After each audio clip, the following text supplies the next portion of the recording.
Take you back to our top story of the day of the Vandibiljpark accident, which has claimed the lives of 13 scholars. For more on the story, we cross to SABC News reporter Lopang Alamu, who's at the Sebokeng morgue for us. Good afternoon, Lopang. When we spoke a bit earlier, you were still at the scene of the accident, but you had indicated that you would be moving to the hospital, but actually now you have moved to the morgue. Just share with us the very latest from where you are. Mfundo, it's actually really difficult to even speak at this moment. The emotions at the morgue as family members come and identify their loved ones. It's really not a sight that anyone should be going through. Not anyone should be seeing this or experiencing what these families are currently going through. And we've seen quite a number of family members just really trying to keep it together, but I think under these circumstances one can only understand the nature of the tragedy, and we actually have a family member to speak to us. And I think one of the things that really shocked us all at this stage is the fact that their child, this was their first day on that particular scholar transport.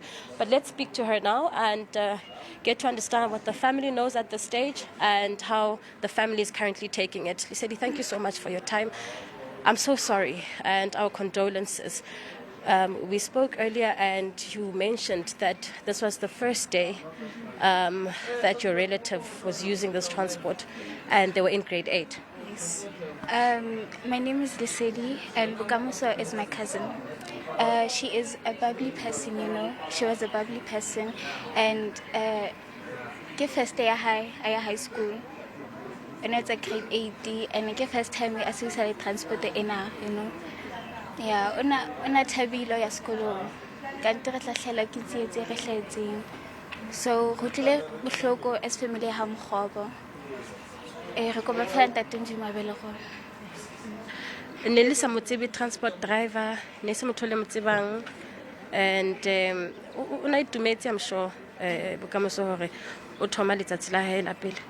Una itumetse haholo, ene a ntse a sheba maphanda a hae a jetsa le mo hae hore maphanda a ska msheba haholo, maphanda a hae no o tla senyeha ba ha tsamaya a babisa mo hae ka smile, you know. So yeah, I can tell Lisedi, and thank you so much for taking the time to speak to us. It seems we might have another parent. I'm not too sure if she'll be able to join us. She's quite emotional, as you would understand, Mfundo, but it seems that she's ready to speak to us, and hopefully she can talk to us about what transpired. Thank you for Nakwaho, and I'm sorry, Hore. Mfundo, understandably so. She really did try to gather her emotions, not in a state to speak to us at the moment. Actually, one of the things we heard as we walked in here, the cries and screams from family members, the looks on their faces, that's one of the things that would really stay entrenched in your mind for a very long time. And you can obviously really just imagine some of the parents who are finding out. In fact, we spoke to other family members who really could not bring themselves to speak to us. They tried, but ultimately failed. And we actually spoke to one other family.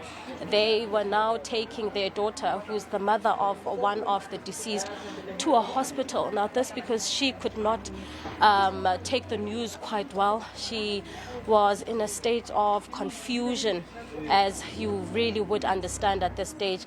But we've seen family members go in and out of the Sebokeng morgue to go through that very painful process of identifying their loved ones. I think we'll leave it there for now as we continue to track the story. Mfundo, it's back to you in studio.